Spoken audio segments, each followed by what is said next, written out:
So we are recording.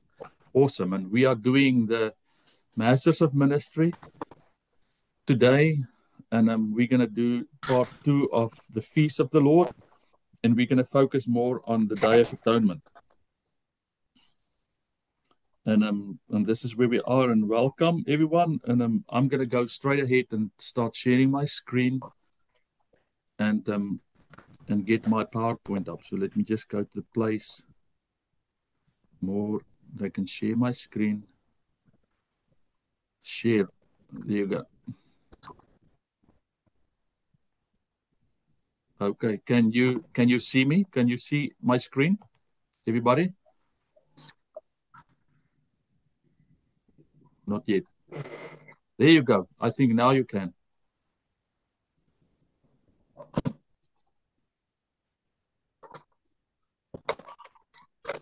You can see my screen? Just thumbs up. Yes. Everyone.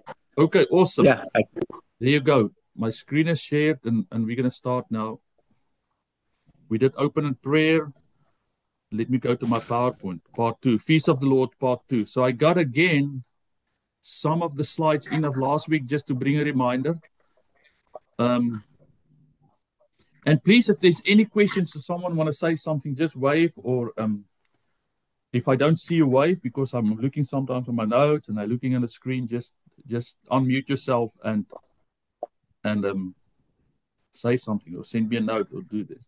Say something. I would love you to give some feedback, or also what God is showing you, or a thought. You know, the Holy Spirit talked to all of us. So the 7th feast of the Lord, and we can see it's Passover, and then the church area right in between there, and then trumpets, atonement, and tabernacle, which is still to come. Those events in the Bible is still to come. I'm going to talk more today about atonement. And if you look at the Feast of Atonement, that was the time when the Israelites repented for the year. They had to go once a year, and they had to sacrifice a goat and more sacrifices to ask for forgiveness for the whole of Israel for the whole year. Just think of that. That day was seen as a Sabbath, right? And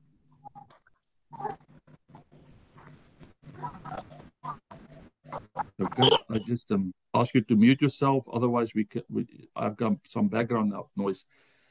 So that was seen as a Sabbath. I'm going to skip this slide and go to that one quickly, and then come back to slide number 2. I want to read it quickly. So the feast of the Lord Yom Kippur is Leviticus 23:27, the 10th day of the 7th month of the Day of Atonement. Hold a scarce assembly and deny yourself in the presence and present a food offering to the Lord. 28. Do not do any work on that day, because that is the Day of Atonement, when the atonement is made for you before the Lord your God. 29. Those who do not deny themselves on that day must be cut off from the people. Now check that verse. That is quite something, because if you don't attend that day or celebrate that day, you've been cut off. It's so prophetically today, because atonement, that was a day of repentance. And if you not participate in that feast, you were cut off of all the people. And if we don't repent in today's life, what happened to us, right? We need to repent. It's the same thing. I will destroy from among the people anyone who does not work on, anyone who does any work on that day. You shall not work at all. This is to be the lasting audience of the generations to come, wherever you live. It is the day of Sabbath, the rest for you, and you must deny yourself. From evening of the 9th day of the month until the following evening, you are to observe the Sabbath. So what they did is in Leviticus 16:7, then they had to take 2 goats and present the high priest. The high priest had to take 2 goats and present it before the Lord at the entrance of the tent of at the meeting. I sent a little clip on our WhatsApp group of atonement. Did you guys watch it? Right. If you watch that, then they explain it brilliantly there. He had to cast lots for the two goats, one lot for the Lord and the other for the scapegoat. Then Aaron shall bring the goat whose lot falls to the Lord and sacrifice as a sin offering.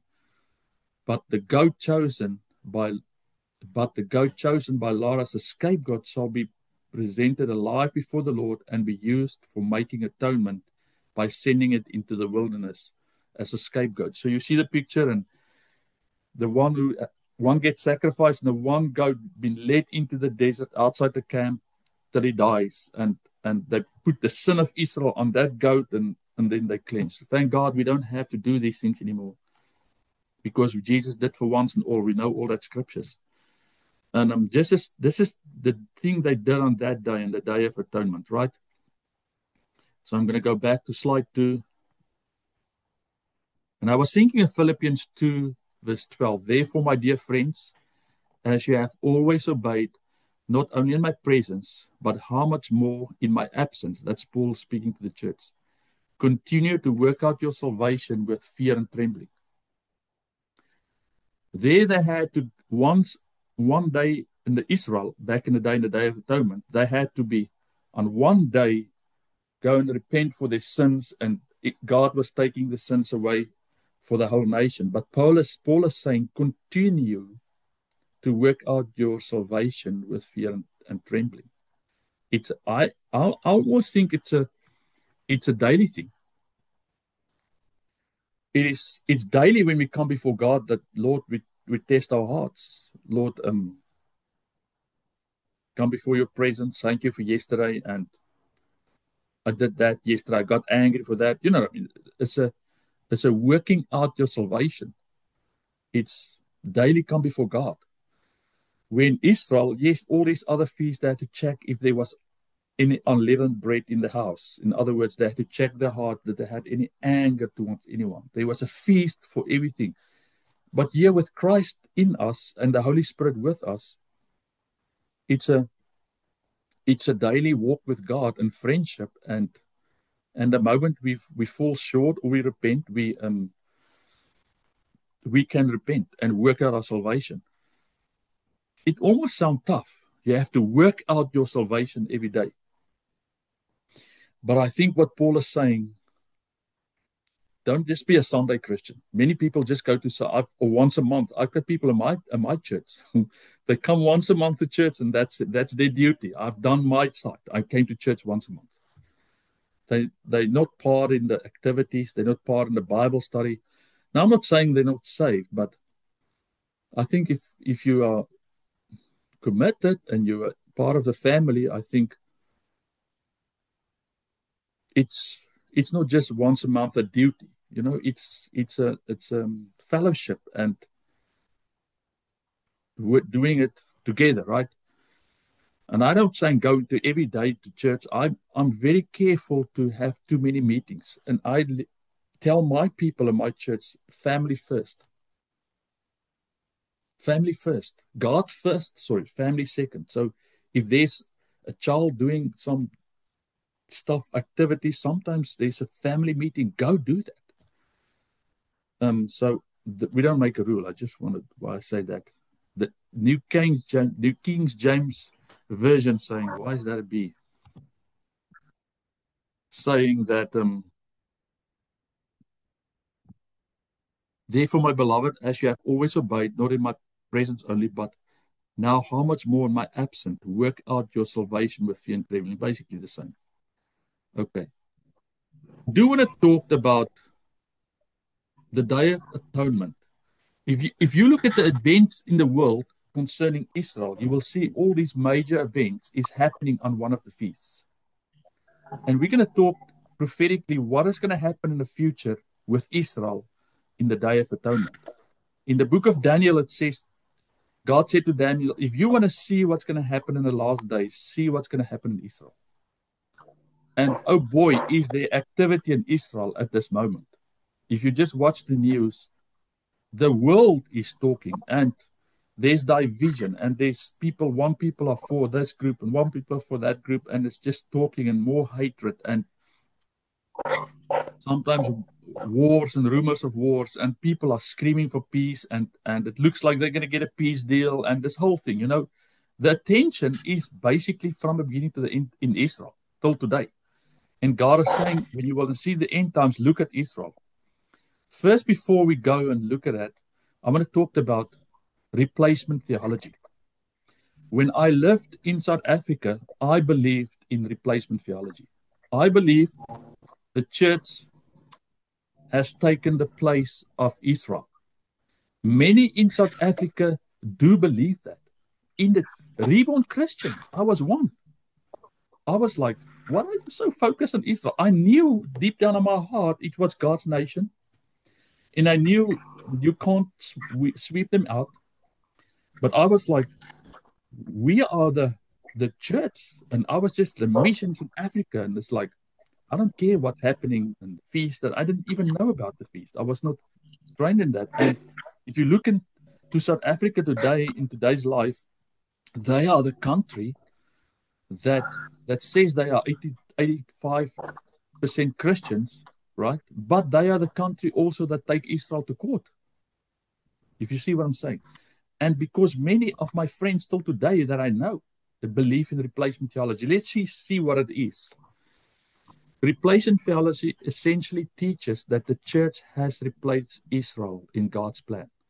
Replacement theology believes the Jews are no longer God's chosen people. And God has not have specific future plans for the nation of Israel. The church is the expansion of Israel, and the church is completely different and distinct from Israel. Replacement theology teaches that the church is the replacement for Israel, and that the many promises made to Israel in the Bible are fulfilled in the Christian church and not Israel. That is what replacement theology believes. And there, an hour from me is a city called Wichita, and there's a South African pastor who planted a church there. And he still believed today that. He was in my house. We were working meat together. He came with meat, and because I used to be a butcher man, I can make sausage and hamburger and everything. So he came with a lot of meat, and I helped him with his meat to make sausage. And we start talking, and he said, no, it's the church. There's no more Israel. Israel is just a normal nation with all the other nations. And we had an argument for a half an hour, not an argument, but a disagreement. And this is why they believe it. 1 Peter 2 verse 9. But this is the church, right? About the church. You are a chosen people, a royal priesthood, a holy nation. That is the names for Israel. Now Paul is saying to the church, but you are a chosen people, a royal priesthood, a holy nation. Can you see why people believe that the church has replaced Israel? Because Paul is saying you are the holy a chosen people, a royal priesthood, and a holy nation. God's special possession. God's special possession, that you may declare the praises of him who called you out of darkness into the wonderful light. Wasn't Israel called the apple of God's eye, right? Once you were not a people, but now you are a people. Once you had not received mercy, but now you have received mercy. Ephesians 2:27. And to present her to himself as a radiant church without stain and wrinkle, or any other blemish, but holy and blameless. Romans 10 verse 12. For therefore there is no difference between Jew and Gentile. The same Lord is Lord of all, and riches bless all who call on him, and richly blesses. For everyone who calls on the name of the Lord will be saved. Can you see why Christians can believe, okay, that's it. There's no more Israel. It's the church, because there's Bible scriptures that back that. And that's what many of us do. We find a scripture in Bible, and we build our theology around that one scripture, where we have to go and read the whole text and understand what it is saying, right? But I'm going to show you that Israel is still Israel, and God is still going to do something great in that country. And right at the end, it started there and it's going to end there. Okay. Let's just go to the next slide quickly. We had this last week. So the first 4 feasts was the fulfillment already. The cross, cleansed from the sin, resurrection. We are in the church age now, Pentecost. And then they say in Feast of Trumpets going to be the rapture. This is what most theologians say. The Day of Atonement we're going to talk about is for Israel. This is when Israel is going to accept Jesus, the Day of Atonement. And then the Tabernacles is the last, is the 1,000 year of peace. So, and we also saw that last week that we are in the harvest time. In between, the church is in the harvest time. So whatever we do now, whatever we're working now, it's harvest time. And that's why I'm looking so forward to next week, because whatever project we're going to do, whatever God is going to give us to do, it's going to be all because of the harvest. God is going to use us to bring us vessels to help bring in harvest. And we already do it, but we're going to focus on it and try to do it more effective and more hear what God is saying. And Lord, how can I get finances and support? Because we all know that the water is free, but the pipeline costs money, right? The water is free, guys. We can go drink that water, but that someone had to put in the pipe, someone had to pump the water, and someone need to pay that, guys, right? So the gospel is for free, but for me to get to Zimbabwe or wherever to go preach the gospel costs money. And we know God is the provider. Hello, my brother Cameron. How are you doing? There he goes again. Okay, so we're going to focus on the church age next week, but I do want to just share quickly what's coming, what the Bible's saying is coming. And we again in the church period, and if we read John 4, verse 35, it says, you say only 4 months, then it's harvest time, but I'm telling you now it's harvest time, right? And remember that picture? All these feasts, crucifixion, burial, Jesus in the tomb, the resurrection, the Holy Spirit, the Pentecost happened. Trumpets is rapture.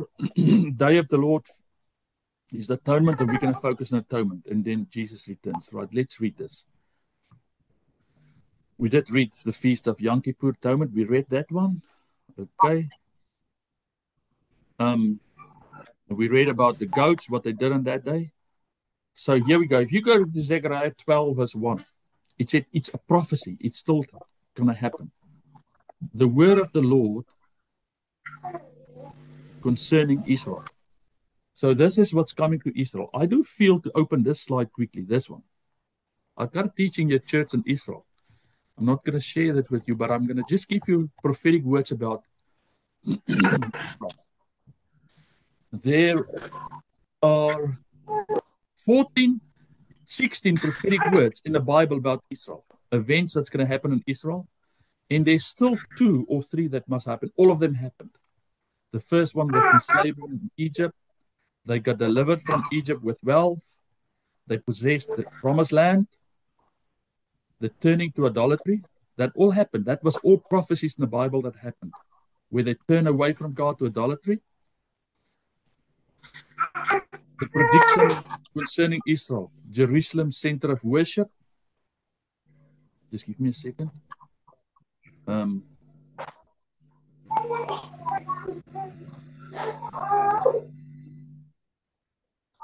If someone of you, can you just please mute your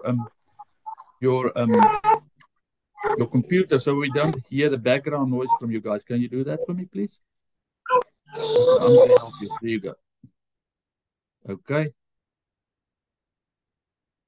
Then Israel was captive into Syria. That happened. Judah captive into Babylon. That happened. Then the destruction of the temple. That happened. Remember when Jesus said, when the disciples said to Jesus, look at this beautiful stones. And Jesus said, the day is coming that not one of these stones will be on top of each other. The destruction of the temple happened.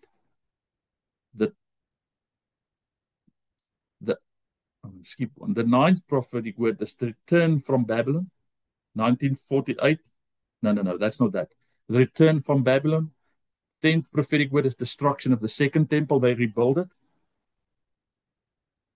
Oh, that was Nehemiah, I think. When they came back from Babylon, they rebuilt it, and then the destruction of the second temple was predicted. And then they were scattered amongst the Gentiles. All of Israel was scattered for many years.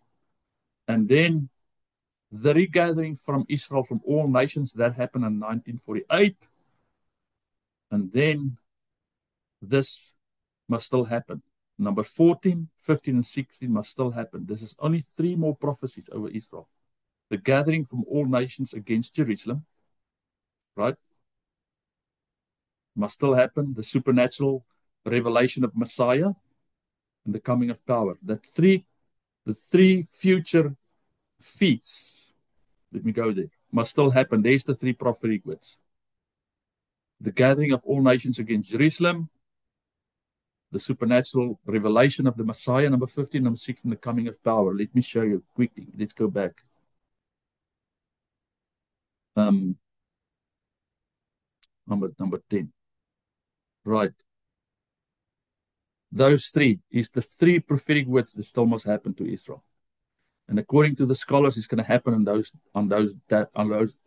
calendar days. Do I pronounce that wrong? My accent, but it's okay. Calendar is the Afrikaans word. Right. Let's just see one of the prophecies, one of those 3 things. Young.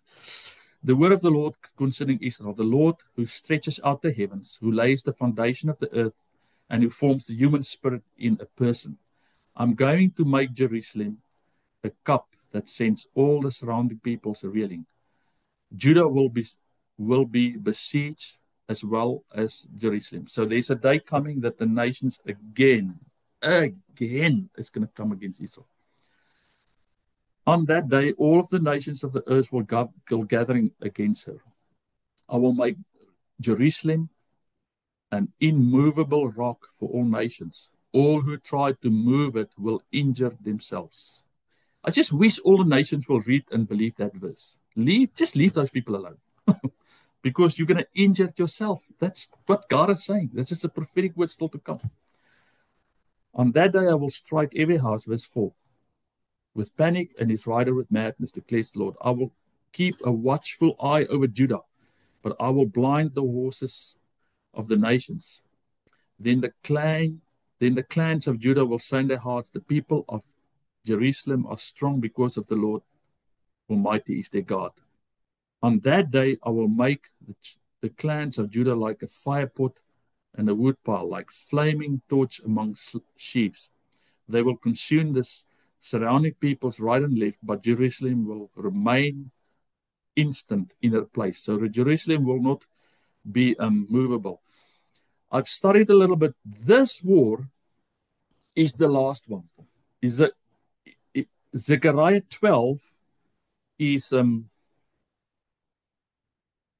I need to get that picture on here quickly. Zechariah 12 is Armageddon, is that war. Okay? Go search it out if you don't believe it. But Isaiah 12 is Armageddon. It's the final war. Zechariah chapter 12. So let's just see, there's a one before Zechariah, which we're going to do now. I'm just going to skip it. You can go read it yourself. The Zechariah 12 war is the war of Revelation 16 and 15 and 16 and 17, around there. The day of Armageddon, when everything is going to happen before the 1,000 year of peace. But at the end it says, this is a prophetic word. Let's do 9. On that day I will set out to destroy all the nations that attack Jerusalem, mourning for the one they pierced. And I will pour out my spirit in the house of David and the inhabitants of Jerusalem, a spirit of grace and supplication. And they will look at me as the one they have pierced, and they will mourn for him as one who mourns as his only child, and grieve bitterly from him receives of the firstborn. So that is the last war. I just want to read 11 quickly. On that day, the weeping in Jerusalem will be as great as the weeping in Hadad Rimmon, the plain of Medico. I go search that. That was in 2 Kings 23:28 and 2 Chronicles 35:20. It was the death of Josiah. Josiah, he was a good king. He was their beloved king. And they went in battle. And that day, He died at Megiddo after being struck by archers during the battle against Pharaoh Neso of Egypt. Although he was intensely wounded in battle, he was transported back to Jerusalem, where he ultimately died of injuries. His death was deeply mourned by the people of Judah. He was a beloved king of Israel, and he died, and the whole nation mourned and cried. And the prophecy explained that when Jesus appeared, that will be the same morning. It's like, my goodness. Okay, was just for a little bit of. So then there's one more event before that one, and this is Ezekiel 38 and 39. Now Ezekiel 38 and 9. I'm going to go back to the little this slide. It's going to be atonement, and we talk about atonement. Ezekiel 38 war and Zechariah 12 war is not the same wars. The Ezekiel 38 war is the Day of Atonement, right? It's going to be after the rapture, according to these people. But if you believe different, it's okay. Sometimes I believe we're going to see it. I don't know when the rapture is going to be. No one knows. But according to the let me just admit, Carolyn, theologians, we're going to get raptured and then the Day of Atonement. And so Ezekiel 38 war in the Day of Atonement. So let's just read and see what's going to happen on the Day of Atonement. If we're going to witness it or not, doesn't matter. But this is what the Bible says is going to happen. I will make known my holy name amongst the people of Israel. No longer will my holy name be profaned, and the nations will know that I'm the Lord. I think I skipped some here. Let me just see quickly. That one mustn't be there. Just give me a second. Okay, here we go. I'm going to have to go back to 13. That one is out of place. The word of the Lord came to Son of Man, set your face against Gog, the land of Magog, the chief prince, and Tubal, the prophecy against him, and say, this is what the sovereign Lord said. I'm against you, Gog, chief prince of Malach. I will turn you around. So what God is saying, this event is coming on the Day of Atonement. God says, I will turn you around and put hooks on your jaws. Can you believe it? God says there's going to be 5 nations. He's going to put hooks on their jaws, and he's going to pull them to Israel to war against Israel. Not the devil. God is going to do that. Why would God do that? Why would God do that? He's a loving Father. Let's see. I will bring you out of your whole army, your horses, your horsemen, fully armed, and a great horde will, a large, small, and shield. So he just talked about this big army, and it says about Persia, Cush, and Put. Who's these nations today? I will be with them, all with shields and helmets, and Gomer. There's another nation with all its troops, and they will come against Israel. Let's just see the next slide. It says, and you and all your troops and many nations. There's going to be more nations, right? So this is a war before the end of the world. There's going to be more nations will go up around you like a storm, and you will be like a cloud covering the land. They said so many people is going to come Israel. It's going to look like a cloud covering the land. So I do want to share this. What's very interesting whenever there is a potential attack on Israel, America always protect Israel because with these big warships. I'm going to give you an example. When October 7 happened 2 years ago, President Biden was the president of America. I remember it so well that they sent 3 warships that airplanes in it, and they put it around Israel. And he said to all the world, don't attack Israel. Don't. So for God is using America, really, that's how I see it, to protect Israel in these days. And they didn't attack Israel. Yeah, Iran did attack Israel. But what I was saying was God used these big warships of America to protect Israel. And they said that one of those warships of America, listen to this, guys.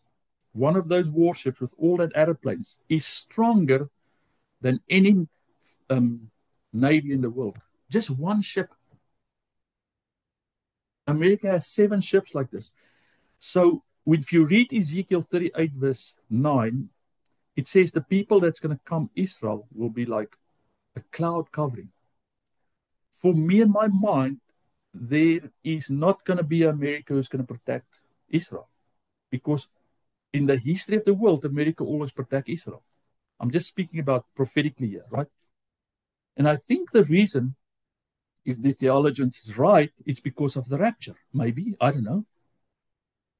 But Israel, the Bible said Israel is going to be alone and the nations of the world is going to come again. 19, in my zeal and fury wrath, I declare that at that time there shall be a great earthquake in the land of Israel. So what's going to happen is when all these nations are going to come, I'm going to show you exactly on a map where they're going to attack Israel. And then before they attack Israel, there's going to be such a great earthquake. It says that the mountains in Israel people will run for their lives. There will be confusion. And these armies will start shooting at each other. Their bombs will explode in their faces. They're going to turn against each other, right? So there's going to be an earthquake because God is not going to allow this attack to happen. And it says the fish in the sea, the birds in the sky, the beasts in the field, every creature who move along the ground, and all the people on the face of the earth will tremble at their presence. The mountains will be overturned, the cliffs will crumble, and every wall will be fall to the ground. It's going to be a big earthquake. So what happened then is, and because you can go read Ezekiel 38 and 39 yourselves, but I'm just going to read this to a couple of verses that I really feel 16. I want to go see which one did I? I'm just going to see something. See. Here is the reason why this is going to happen when God pull all these nations to them. He said, I'm going to show my glory to these nations. Their army is going to be destroyed, but those nations after this event will know, okay, really there's a God that protect them. It is coming. It will surely take place. It says, I will make my holy name among the people of Israel. I will no longer let my holy name be transformed, and the nations will know that the Lord am the Holy One of Israel. So these nations that God is going to bring to attack them will know, okay, we're fighting against God. At that day, in the feast in the atonement, there will be a knowing, not only in Israel, but among the nations. We need to repent according to this prophetic word. Remember what Paul was saying? Work out your salvation with fear and trembling. They're going to be a knowing that there's a God. I will display my glory among the nations. What does that mean? People are going to know who the Lord is. And all the nations will see the punishment inflicted. All the nations, verse 23, all the nations will know. On the day of the atonement, when these nations come and attack Israel, the earthquake happened, they're going to fight against each other, it's going to be chaos. And the nations will know that chaos is going to be much bigger than we think. I'm going to tell you why I say so. What I believe the Lord is showing me. And I'm going to talk about a little bit prophetically what Bob Jones prophesied. Just hang in with me, okay? There we go. Ezekiel 39, verse 12. For 7 months, the Israelites will be burying them in order to cleanse the lands. For 7 months, Israel is going to pick up all the dead bodies in the valley, in the Golan Heights for 7 months. How come does it take so long to do that? Why do you think it's going to take them 7 months to take up dead bodies?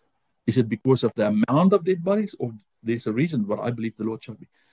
All the people of the land will be buried then, and the day I display my glory will be a memorable day for them, declares the Lord.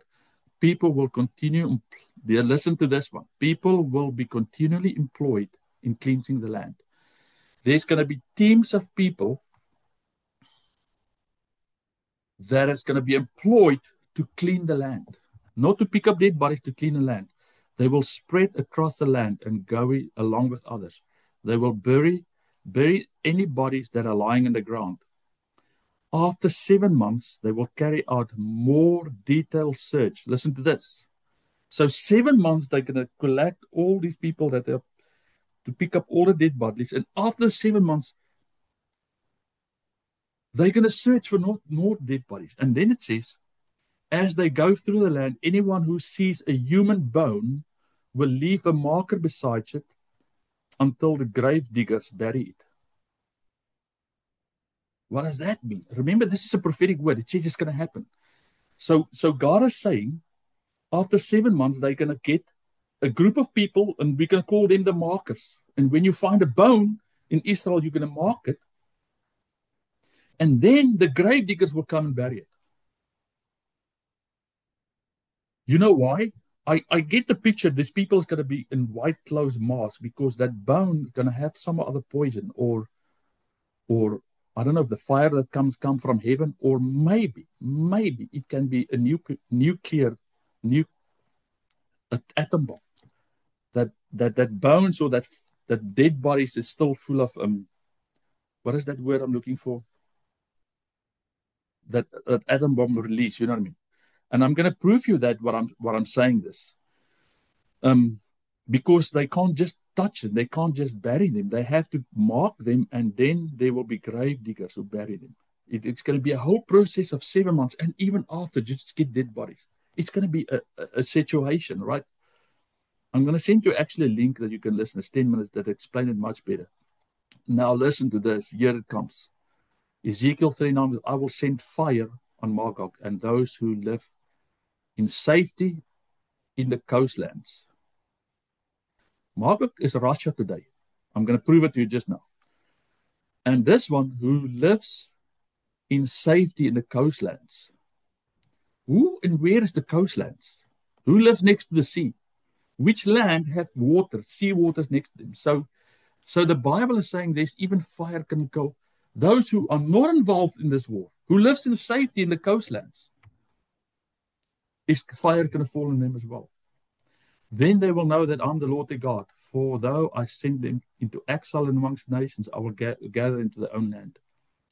I will no longer hide my face. So here's what I'm going to share, my personal testimony. When I moved from South Carolina and Morning Star Church to Kansas, the Lord sent me to Kansas and he said, take a gap here, take a Sabbath and go rest. Do nothing. That's what the Lord told me. He said, do not do ministry, do not work.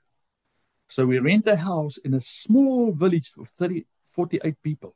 And there was not even paved roads. It was so quiet. And I had a 3 acre of land, but was overgrown. So I cleaned that. Every night, me and my family had a fire pit because we served at that point 10 years in the church and we really worked hard. We served so long. And the Lord told me, take a gap here and rest. And then he told me, rest, because when your ship is coming, when your ministry is coming, you're going to be very busy. So after 6 months, and then he said to me, I will provide for you. Listen to me. I'm telling you, I'm going to put my face closer. I lived with my family of 5 for 1 year without working in ministry and working any job. And the Lord provided us every month a salary to live for 1 year. He told me to do that. Sabbath. I was like, it was the best time of my life. I was sitting there every night with my family. I have a fire pit. We sit around the fire. We were like just floating and hanging, don't work, resting. And every month someone gave us X amount of money, enough to pay for everything and food. And after 6 months, true story, this is my testimony, I got bored. I got frustrated. And I look at Facebook, I see this missionary going this trip. I'm a missionary before I started this church. And then I saw this guy start working there, and I said, God, did you forget about me? What about me? Everybody's going on mission trips. This guy's planning a church. This church had a new pastor. I said, what about me? You forgot about me. I'm sitting here in the middle of Kansas, in the middle of nowhere. And that you forget about me, God. And so I get a little bit anxious and I get frustrated. And as I work on my 3 acres of land, the farmers came and they stop and they say hello to me, and they could see, hey, but this man is working. He cleaned this forest. It was a huge overgrown piece of forest. And the one rancher said to me, can you come and work on my land as my manager? Because I need to clean some trees and clean the fences, and I will pay you a good salary. And I said, yes, I can do that. And then I started working for him, and I got poison ivy. Poison ivy is a type of plant here in America. When it touches you, it's your skin get poisonous. And I am super allergy reactions to it. That so I worked for this man for 3 days, and my arms are red blisters all over, and I walk like this. I had to walk like this. I couldn't bend my arms, and I was more frustrated. I said, "My God, I just want to work. I just want to do something." And now I got poison ivy, and I get more frustrated. I said, "Where am I getting money at the end of this month?" And I went to the PO box, the post office, and I go see if there's maybe a check for me, and there was nothing. And I was like so depressed. I said, "My God, you forgot about me." And all of a sudden, a man called me and said, "The Lord spoke to me. I must give you an X amount of money." I met this man 3 times in my life. He don't even know me. And he gave me a check of enough money to live for 6 months with a family of 5. And I thought, wow. And then he said to me, because the Lord is going to use you where you stay for what's coming. And I said to him, what is coming? The Lord didn't tell me. He said, you're going to have a big ministry in the middle of Kansas, in the middle of the heartland of America for what's coming. And I said, what is coming? And he said, did you ever heard the prophetic words of Bob Jones about Kansas? I said, never. And I was 10 years, Susie, I was 10 years in America, in Morningstar. I wrote my paper in my studies about Bob Jones, but I never heard this one prophetic word.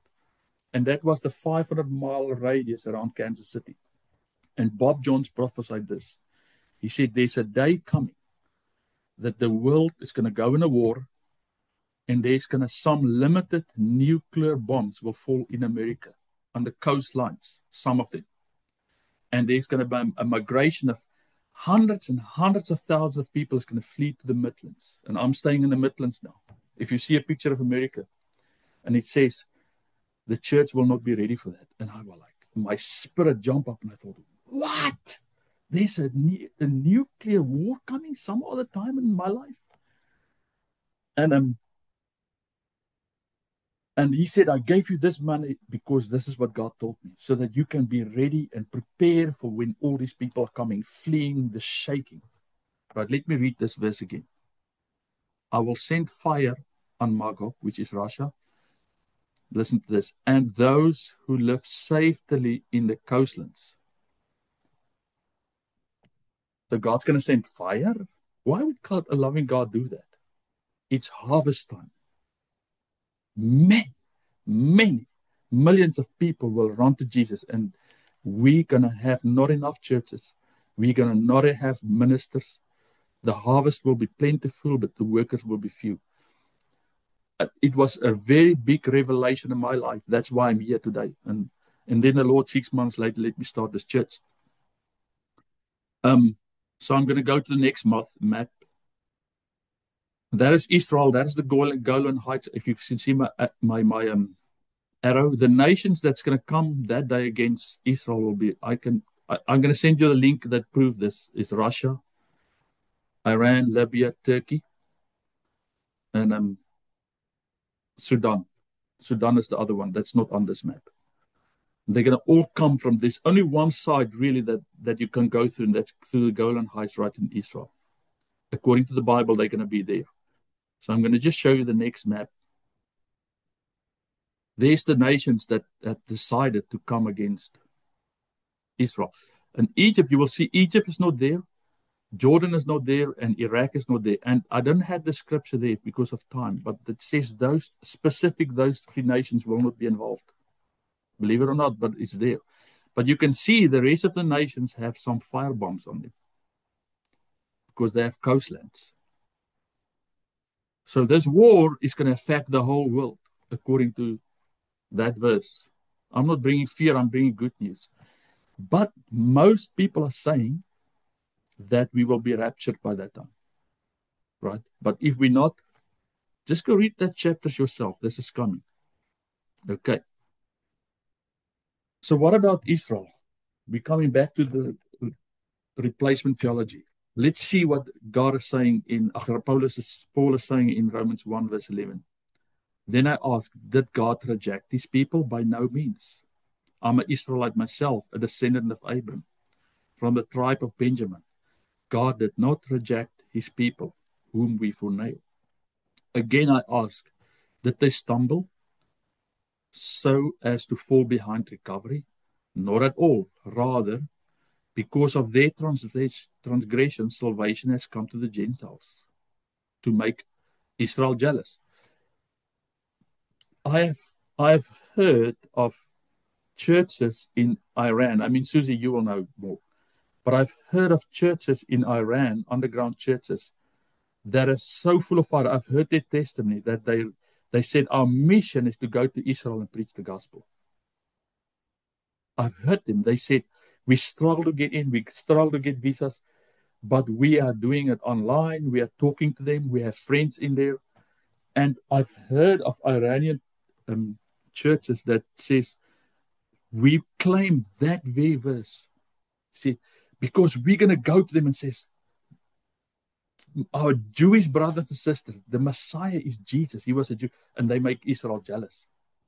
So I believe before that war, in this harvest time, there will be, it's the harvest time, and God will use the enemies of Israel to make them jealous for the gospel. And this is the time that we're living in now. But their transgressions means riches to the world, and their loss means riches to the Gentiles. How much greater riches will their inclusion bring? Right, let's just see what God is saying about the future of Israel. And then it says, if some of the branches have been broken off, and you through a wild olive have been grafted in, so we have Gentiles have been grafted in, right, into the vine, and that's why we can claim every blessing in the Old Testament on the Jews. We can claim as ourselves as well. All the promises God gave to Joseph, to Abram, all the covenants, we can have it. We are the apple of God's eye. That's why Paul is saying you are a chosen people, a holy nation, because we are grafted in. We are the disciples, not Jews, but we are grafted in. I come to a point, just hanging where I'm almost there. Then Paul is saying, do not consider yourself superior to these branches. We had Bible study last night in our church, and we talked about this. How this one guy said he said he was sitting in the Walmart in the parking lot at the grocery store. His wife is in the store. He rather sit in the parking lot and wait for his wife. And then he saw all these people walking past. And if you see this person walking past and you see their clothes, their hairstyle, then he judged them in his mind, and he realized, my goodness, look what I'm doing. I'm judging people by looking at them, right? And that's what we as people are doing in the flesh if we don't be careful. We look at other people and we judge them. And here Paul is saying, do not consider yourself above the people that's not saved. Israel is not saved at the moment. Many people do not consider yourself above them. He said, if you do so, consider this. You do not support the root, but the root supports you. We cannot think for one moment we are the church and we are higher than people that's not saved. Because God's still going to save them. We are just blessed that we are saved. I asked my wife, I said, why can the Jews not see it? And she answers, she said, if they saw it when he was walking there, the cross was not there and we were not saved. He were cutting them off so that us as Gentiles could get salvation. Right? Granted, but they were broken off because of unbelief, and you stand by faith. Then he said, do not be arrogant, but tremble. Paul is talking to the church and says, if you think a little bit of arrogance because you are saved, he said, you're in trouble.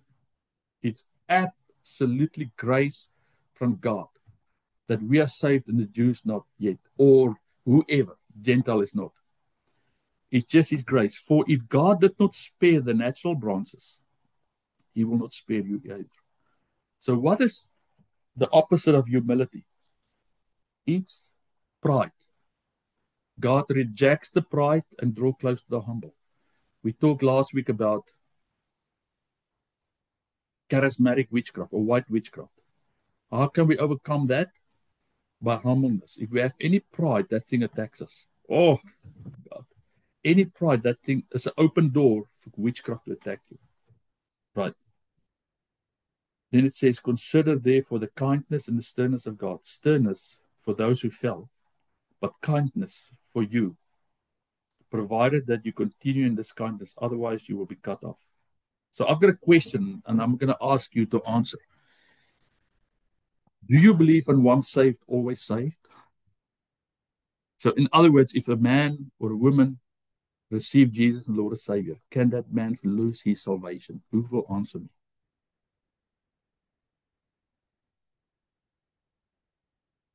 You understand the question? Is there such as one saved? Or, in other words, you cannot lose your salvation. Once your book is, once your name is written, once your name is written in the book of the Lamb, can that name be removed?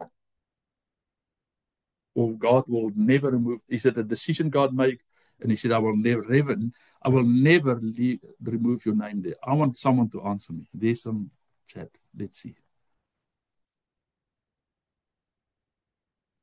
Yes, I think in my opinion, God can one can lose his salvation because the book of Revelation, God says, "I will remove the candlestick." No, so that if uh, God Himself is removing His the source of light from the that particular area, so in my opinion, someone can lose his salvation. I've got a question for you, Nathan. Is that candlestick not maybe your calling? So that you have a specific high calling and you lose your calling, but you still have salvation. Do you think that candlestick means salvation or your calling in God?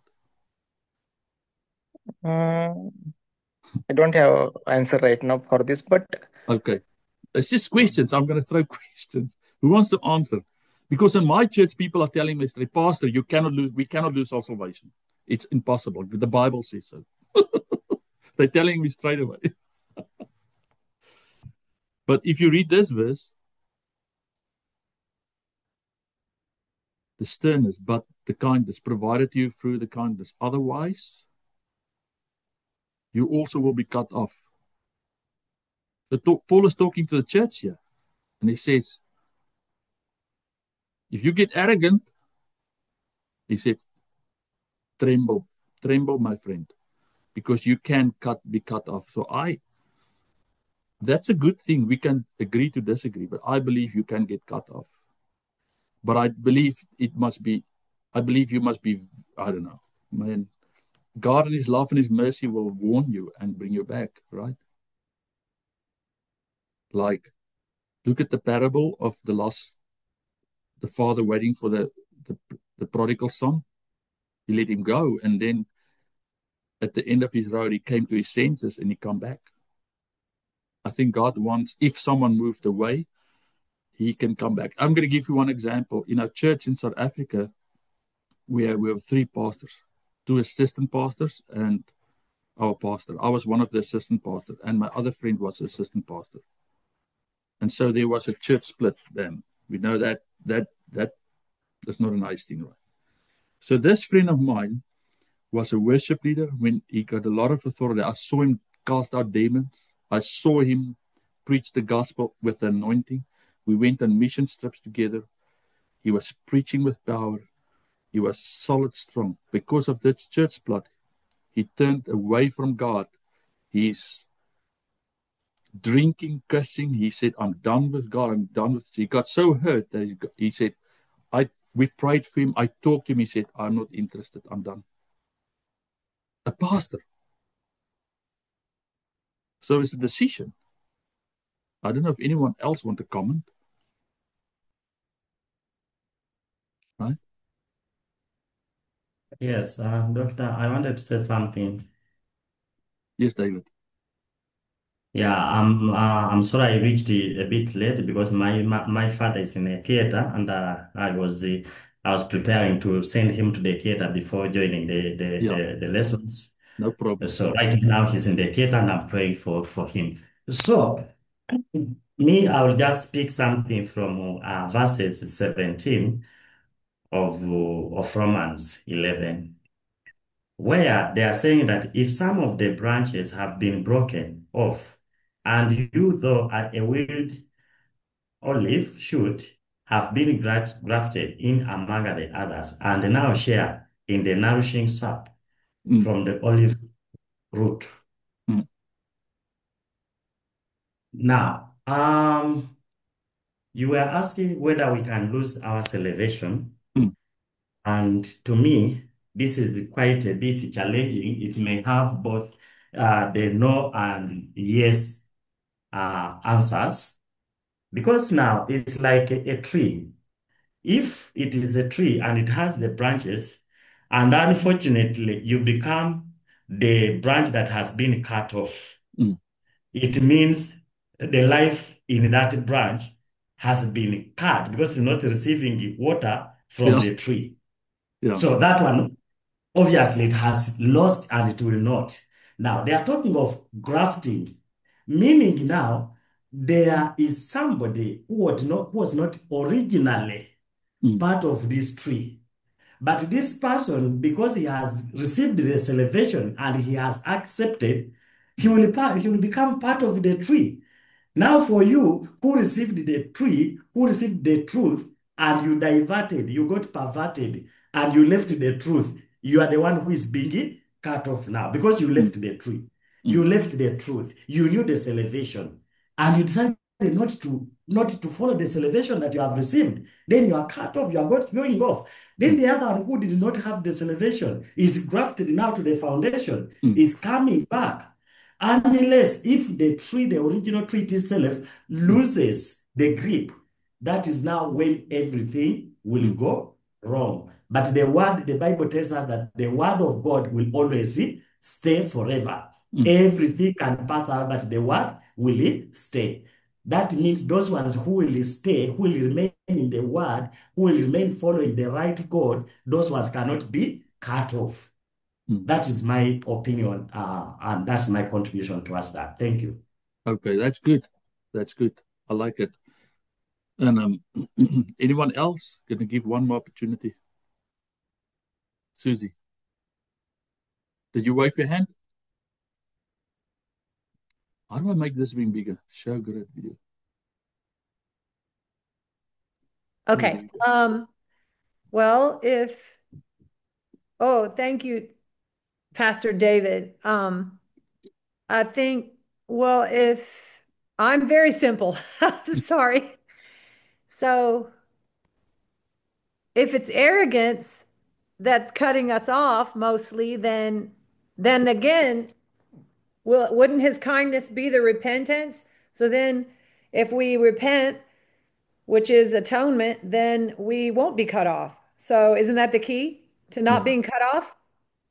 yeah, So yeah, I don't know. I have to keep things simple or I kind of freak yeah. out. I think you're right. It's all about I'm sorry. I messed up. And if you repent, you so I think if you make a decision to walk away from God, even if you walk away in the future, you can come back, right? Isn't it? If you Yes, repent, doctor. Yes, doctor. I agree to that. Even from the scripture that I read, it is talking of grafting. So, meaning you can be grafted back. You can be brought back to the tree. If yeah, you have repented and you become part of the tree, you start receiving water from this tree, you start nourishing together, you start yeah. shining together with the tree. I think I agree. Thank you. Yes, you're right. I think he's right. I should have not made this thing bigger. Let me just try to get it smaller again. How do I do that? Let's see. Um, okay, I'm just going to move it away. So, okay, I need to come back to my teaching. Here we go. I think that was a good one. That is right. Okay, can you guys see the screen?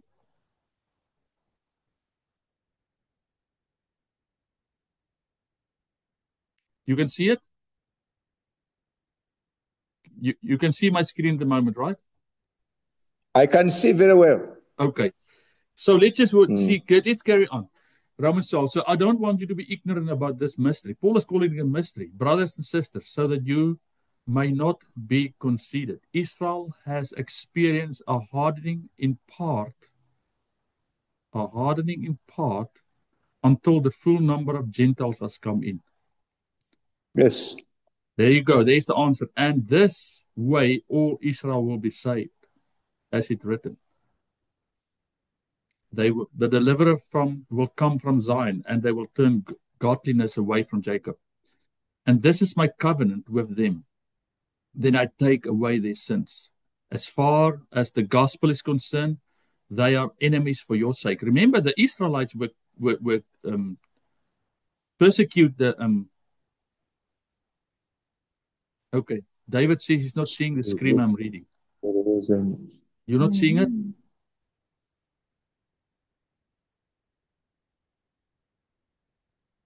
Charlotte, I'm going to call my wife quickly to help fixing my computer.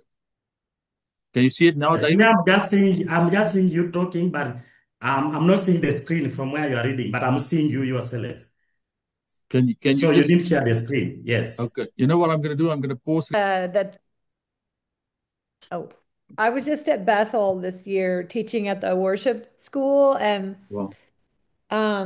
I was really I've been there. I haven't been there in a long time, but I used to teach I helped to start that worship school like 20 something years ago. Wow. But I was really transformed because of the humility, all the leadership. And now I have, I work with a lot of young worshipers. I train them, and I have to help people not be jealous, of successful of successful worship leaders, especially Bethel and other, because in America we do big names here, and it really can affect other countries in a negative way. But I know all of these people, almost all of them really well, and none of them want necessarily tried to become famous, for lack of a better word. The humility on all of these worship leaders that the world hears is really amazing. Like, I don't know all of them, but I know most of them. And so I try to tell people that everywhere I go, they are so humble. And the humility at that church is really, I believe, why they've been elevated. And literally, when you walk in, like I started repenting even more than normal when I walked into the building. And then all of the leaders that were teaching were all sitting in one section, and we all started getting deliverance the first 2 nights, while all the kids, there was like 5,000 kids in there that had come from all over the world. They watched us while we prayed. We it just kind of happened. We started praying for each other and getting delivered. I mean, no, we were weeping and falling out, the leaders. And so then the whole school picked up on that, and by the end of the week, one of the well-known worship leaders, he said this was not really a worship school; it was a school of surrender. And I feel like that's what you taught today is so important. It's so amazing, and just living as a missionary. I had exactly the same testimony, Willie. The Lord told me to take a year off once, and I laughed in his face. But my awesome husband said, "You should listen." I was in Lebanon at the time I heard the voice of the Lord, and I was just around the corner from Hezbollah headquarters, and it was a crazy. Somebody was just a car bomb had gone off, and I was like kind of traumatized. But I just laughed at the Lord, and my husband said, "You're gonna do it. I'm gonna do it with you." And he sent a check I won't even say, took care of us for a whole year. And we didn't have anything. We almost lost our house. My car was repossessed. I mean, but he took care of us.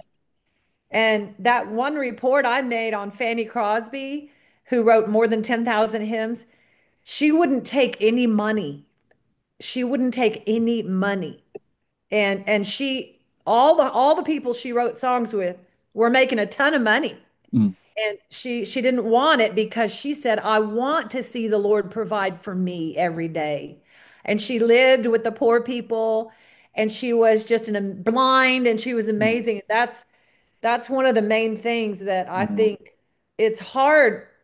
It's hard to do it. Mm. It's not easy, and I have fought it. I have fought it, but I always give in, and I do try to repent, Mm. you know, as much, as every time I mean, I feel like without being really weird and religious about it, repentance can be, people can get so weird about it because it's like, oh, that's just such a religious, you're just, but it's not a religious, horrible, solemn thing. It's freedom. You should be laughing, because you repent. Jesus already went through all that horrible turmoil. And so it sets us free that we can trust. It sets us free that we can love each other. It's so deep. I think that atonement, that whole thing is so deep. And I realized because of this class how deep it really is, and I'm really thankful for that because I'm fighting right now a lot on my calling, like, oh, I'm older now. I just should not do it anymore. I'm constantly in this huge war Mm. with the enemy, just, you know, Mm. quit everything, give it up. And again, I'm not getting the support I need, da, da, da, da. And I really am, I really am. I can't listen to all of that. And I think that also fellowship like we're doing here is so important, and I live a little bit isolated, but I'm just saying, I'm very thankful. And I believe repentance is really the biggest key to just about everything, Mm. you know? I don't know. Thank you. And the last closing paragraph, what I just shared, I didn't record, so I'm just going to go quickly over it so it's in recording for if anyone in the future want to listen to this again. But I believe everyone in this class has still a a huge part to play, and I believe everyone in this class, I'm going to say that prophetically, that the best is still to come. And I'm telling you, and when Jesus was saying that the harvest is plentiful and the workers are few, Um, I think any one of us class not only need to fight for our own calling, but to get people and ask God for a Timothy and a Titus and a Joshua, get young people with us to help us who can help, because it's harvest time. And I want to just share again what Bill Johnson said. I'm going to share that clip right after this class. I will put it on the Facebook group. Right, I'm going to share 2 or 3 clips, and he was saying, in such a calm, peaceful voice, he said, we've got 22,000 visitors from 70 or 91 nations coming to this church every year. We've got 20,000 graduate students in our school. And he said, that's not even the worship school and the mission school included. That's just the Bible school. And then he says, no company can advertise and bring that together. Only God can do that. It's the anointing, it's the grace. And I believe that is humility from that man that God can send these people. And I think the key that we need to hear today is right here in this passage of Romans 10:11 verse 17. The key for that is right here. It's do not be arrogant, whatever we do, because we can easily take the glory for us. And we need to work our salvation out with fear and trembling. And we must just know, we must consider this, that you do not support the root, but the root support you. And I think that leader, and I believe, I'm not saying we do not, but I think we must just daily, Yom Kippur, Day of Atonement, repentance, Lord, you supporting me. The fact that I have breath, the fact that I have a church, the fact that I have a marriage. God is supporting that marriage. The fact that I have a family, the fact that I have health in my body, it's God that supports our every part. And when God entrusted us with a ministry and he adds people, the more we must realize, Lord, you are the one that support.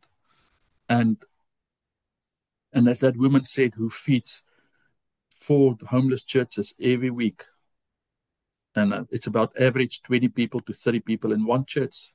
she had to trust God every day. She had to every day ask God, Lord, where can I get food for my people?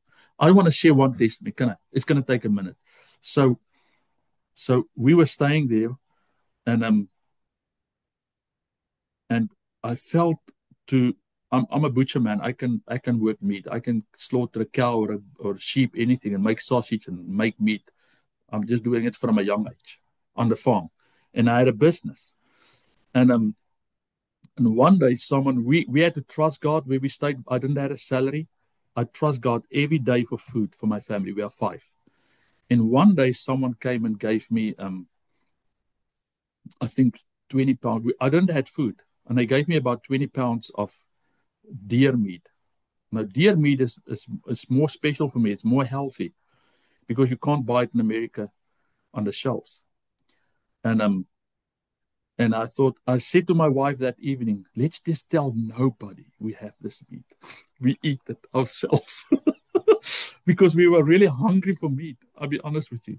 And God heard that. And God said to me, I want you to give it all that meat away. And I said, God, I also think out of the 20 pounds, he said, give 11 pounds away. I said, God, you can buy chicken and pork and beef, but you cannot buy this meat. This is gold. Now you want me to give it away. But and I obey God, and I gave it. And he told me that family and that family, and I know those families are struggling. And I gave that meat away. And 3 days later, a guy from Moravian Falls called me and he said, Willie, do you have a fridge? I said, yes, and it's empty. I don't tell him, but I know it's empty. He said, you know what? I just had all this deer meat been given to me, and my granddad just shot another lot of deer, and he said, but I've got 60 pounds of deer meat I want to give you. Do you have enough space? I said, what? 3 days later, I gave away 11 and I got 60. And I said, God, what must I do with this? And he said, take 10% and go give it to that woman. So I took 7 pounds. I took 1 extra and I give it to the women who feed the poor. And I gave it to her the meat. I called her. I said, where can I meet you? I've got this hamburger meat. You need it? She said, yes. She said, this morning in my prayer time, I asked God, what shall I give the homeless this week? And she said, I want you to prepare hamburger for them. And she said, God, but I don't have meat. But God already told her, you're going to prepare hamburger. And yeah, I calling her and give her the meat. And she told me the testimony. and that's how I link up with her to go with her to feed this homeless people. But my point being said is, he is providing if we are obedient. And we go to him every day in repentance. And I'm going to close with this. You see, when the little babies in the nest with their open mouths and the mommy can put in the worms like this, we need to live like this before God. Lord, I need you for the bread of life. Like a little baby need to be fed by the mother, by the father. I'm going to close with that. I hope this was sort of helpful. Yom Kippur, let's not be arrogant. Let's humbly come before God daily, I believe, and ask God if your life is all right. And Lord, I believe you're going to bless this people in this class with ministries that's still to come. And they're going to be very effective. And I believe, Lord, you're going to open doors and provide supernaturally. And many people can come under them and to them for the counseling and discipling and for healing. Yes, and Lord. For deliverance and for help. Yes, Lord. Lord, you're going to rise up and give us the spirit of wisdom. And you're going to help us to still be a part of this harvest coming in this world, Lord. Yes, Lord. And Lord, I talked earlier about wars and stuff, and maybe it's not even in our lifetime. We're not going to focus on that. But we know these things still coming in Israel, and we have peace because we are in you, and nothing can happen with us. And I just pray for every student that you bless us and protect us this week, Yes, Lord, Lord. and help us in our work and help us in our families, Lord. And those specifically for David, his father is in the hospital. I pray that you bless and heal the father.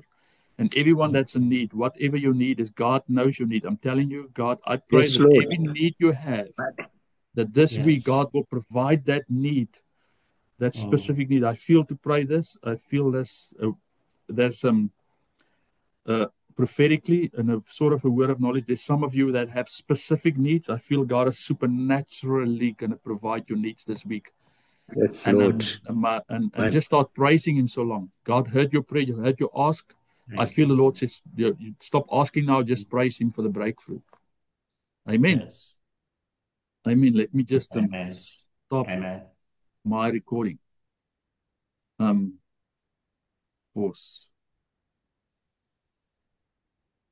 Okay. Does anyone want to share anything more? Yes, I want to share one thing. Okay. Praise God.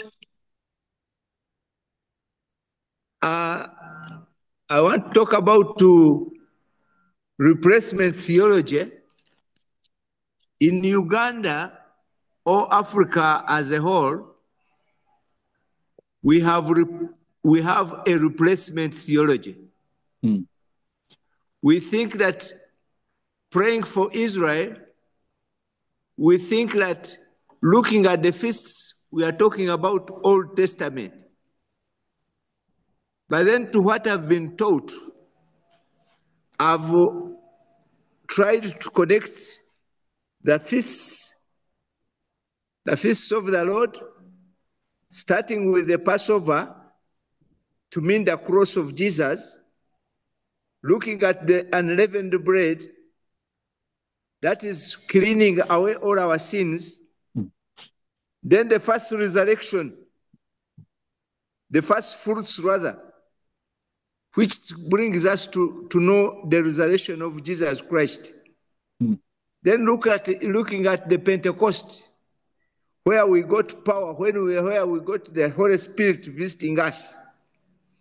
Now we look at also the future feasts, like the trumpets. We know that today that it is the regathering of Israel, and which is bringing us even to the rapture. Then we looked at the atonement, Yom Kippur, for Israel. Praise God. Then looking at now the tabernacles, which is the millennium. Of course, we have been taught about the raptures. We have got about some 3 schools of thoughts, pre, midi, then after.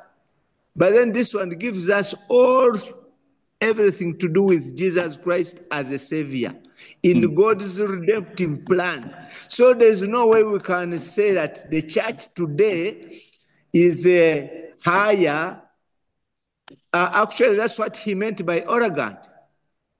We don't have to be arrogant. The branches cannot be more important than the than the roots which support the branches. Praise God. So in our prayers, actually, we should make confession so that God can pardon us. Because as in Hosea, it says that my people perish because of lack of knowledge. It is because of lack of knowledge that we are perishing, inviting the replacement theology. Yeah. But then once we all come to the knowledge of God, we shall bless Israel. After all, we are the Gentiles who have not come fully in salvation. If we came all in salvation, then the nation of Israel, as we have got these future tabernacles, would also come to Jesus Christ. Thank you very much for the labor and the teachings. You have been very articulate and you have taken your time to do your research.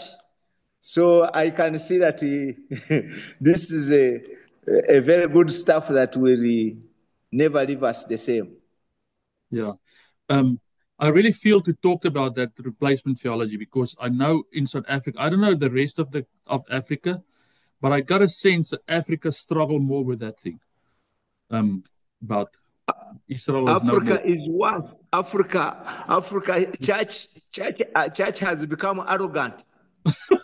Listen to that one. You know, and God meaning it when He said, "If you bless Israel, I will bless you. If you curse Israel," and we can claim it for us as well. You know, that's why when someone curses me, I pray for him and I bless him. But I know my motive is that Lord bless him and set him free. But I know from my experience, South Africa struggle with that thing. They even take Israel to court. They side with the terrorists. And they will get punishment or discipline. Yes. That's the right word. You know what I mean? Can I share one more thing? We are not in recording anymore, but what you guys don't know, in South Africa, everybody knows the history of South Africa. We had the apartheid government, right? Yes. You know apartheid. They even accuse Israel. They accuse Israel of apartheid. Now, apartheid is Afrikaans word. It means separation. Yes. Black this side, black that side. Yes, so I know. Yeah, when I grow up, right, it was apartheid. White school, black school, white churches. And the preachers were preaching us it's from God. Because it says get separated. We found scriptures in the Old Testament that says don't mix. We found it and we do that. And so in my after school I went to the police force. So I used to be in the police force in the apartheid government. And we did terrible things to the black people. Me. You see, I did that. I did not know Jesus. But we tortured people because of the color of their skin.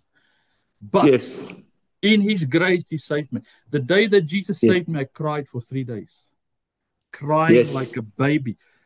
Because what I see afterwards, this heart of stone, he squeezed and he turned it into a heart of flesh. And I realized, my God, what did I do? That repentance of 3 days crying before God. So here's my thing. If that man is a Muslim, or that man is a communist in Russia, or that guy is a terrorist, Paul was happy when they killed Stephen. It's terrorism. Yes, very much.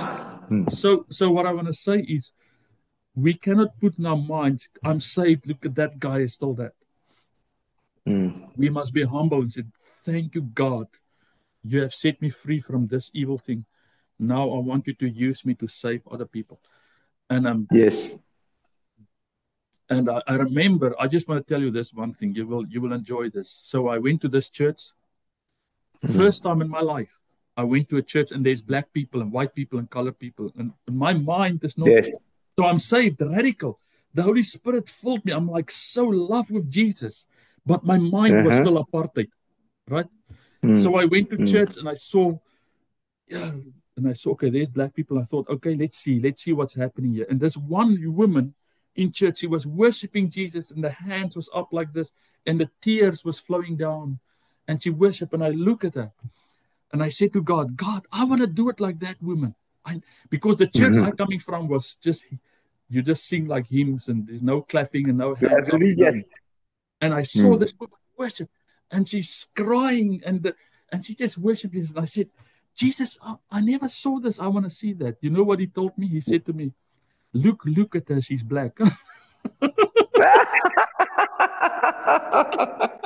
I love that. So God told me, look at her, she's black. And then I saw, it's a black woman. You know what the Lord showed me that day? He showed me the worship. Yes. I didn't see the skin color. He said, I'm looking for worshipers who worship you in spirit.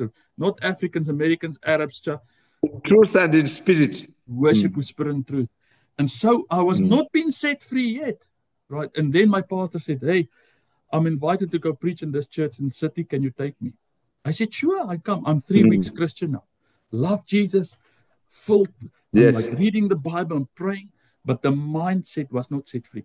So I went to this church with my pastor. When I stopped there, it was 80 black people. It was a church of about 100 people, black people, just black people. And I thought, I must come to a black church. I was never been in a black church because I grew up white and I've been taught by my parents, by the teachers, by the pastors.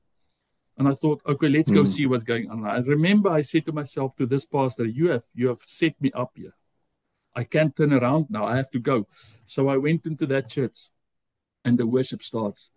And the presence of God came stronger, stronger, stronger. And I stand there. I said, God, I never felt this. I never felt this presence. And I don't know what to do. And I said, Lord, I never felt this presence. And then he spoke to me so clear in my whole mind. And he said to me, I am the Father of all nations. Love. Father of all nations. Yeah, wait. He said, I am the Father of all nations. Love and do not hate. And when he said that, he renewed my mindset.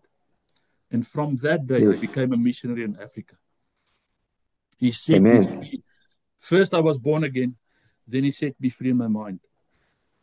And when we speak to unbelievers, they will say, no, but I'm still doing that and that. It's fine. You can do that. Just come to Jesus. Jesus will convict you. You know what I mean?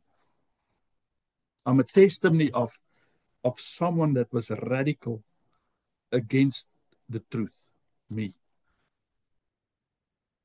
I don't know why I told you this testimony. Okay. So we cannot be arrogant because I come from there. All of us, right? Those Arab people that don't know Jesus, it's because they're raised that way. They've been taught that way by the teachers, by the fathers. But the gospel is the strongest. It will change the people. Amen. So now you know my past. I used to be a racist. Now I love Jesus and I love all people. Wow, that's great. That's good. Amen. Thank you for joining today, guys. I'm going to place this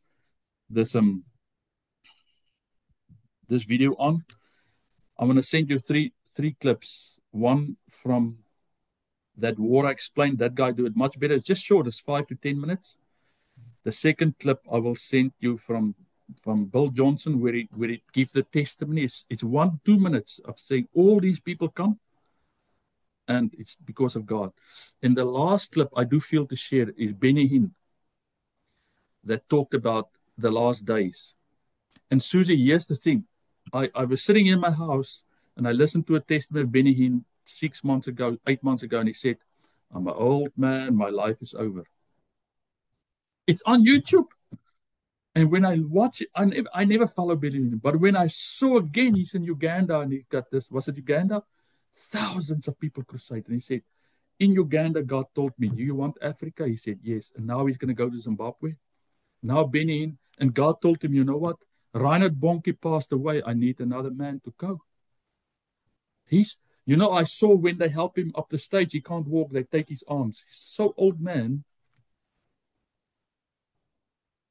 He's such an elderly man. He can't even walk up the stage, but God still used that man in his old age by preaching to the world. It's never too old. It's never too late. It's in front of us still. Be encouraged. The best is still to come. Everybody. Okay. I'm going to say bye now. Otherwise, we're going to go for another hour. Sure. Thank you so much. Thank you so much. God bless you all. Okay. Thank you. Thank you. Blessings. Bye-bye. Bye. Bye. Bye. Bye.